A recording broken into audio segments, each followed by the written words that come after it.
এই লোকটা বিশ্বের সবচেয়ে ধনী ব্যক্তি ছিলেন, কিন্তু তিনি তার 7 সন্তানের সক্ষমতা পরীক্ষা করার জন্য সিদ্ধান্ত নেন যে তারা কি তার বিপুল সম্পদের সঠিক উত্তরাধিকারী হতে পারবে।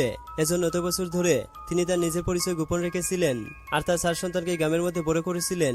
কিন্তু এখন তিনি তার সন্তানদের কঠোর পরিশ্রম করতে দেখে মনে মনে সিদ্ধান্ত নেন এখন সন্তানদের কাছে নিজের পরিচয় প্রকাশ করার সময় এসে গেছে।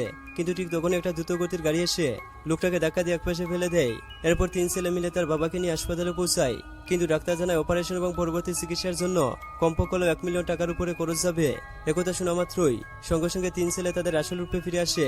আর যারা মনে করে এত টাকা খরচ করে শুধুমাত্র তাদের বৃদ্ধ বাবাকে বাঁচানোর সঠিক কাজ হবে না, তাই 3 ছেলে হাসপাতালের ভিতরে আলোচনা করে এবং তাদের বাবার অক্সিজেন সরিয়ে তাকে হত্যা করার চেষ্টা করে। কিন্তু সৌভাগ্যক্রমে একজন দয়ালু ডাক্তার এসব করতে বাধা দেয়। কিন্তু তারপর ছেলেরা ডাক্তারকে জানায় আমাদের বাবার জীবন আমাদের উপর নির্ভর করে।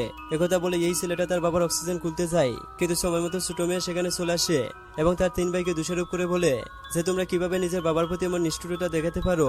কিন্তু তারপর মেয়েটি যখন জানতে পারে যে অপারেশনের জন্য 1 মিলিয়ন টাকার মতো খরচ হবে, তখন মেয়েটির কাছে টাকা না থাকার জন্য মেয়েটি সিদ্ধান্ত নিতে পারে না কি করা উচিত। কিন্তু তারপর 3 ভাই তাদের বাবাকে মারার জন্য মরিয়া হয়ে যায় আর মেয়েটি বারবার তার বাবাকে বাঁচানোর চেষ্টা করে যায়।